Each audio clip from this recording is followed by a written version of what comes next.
Hello, welcome to my house. Just gonna do a quick run through. I don't have much decor on the interior. I spent more time outside so far. Originally, the house entrance portal was in the middle where the spirit tree is.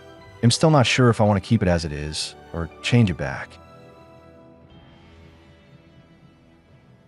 I'm only 110 construction at the moment, but when I'm 120, I'll have more rooms and furniture slots. I think I'll add hallways on the second floor on top of the west and east hallways so I can connect everything together upstairs.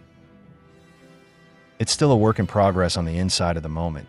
Jagex said they may be increasing the furniture limits, so if it happens, I should be able to get more creative indoors. In the meantime, I'll just keep training till 120. I think they did a good job modernizing the skill, but it seems to be lacking in the experience and training method side of things at the moment. I hope they add decent training methods for post 99. But what did you think of the construction update?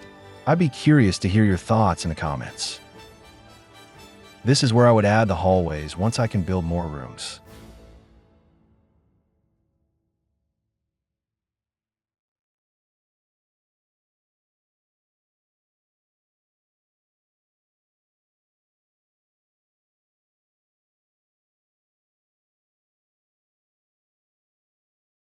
Thanks for watching. Happy scaping.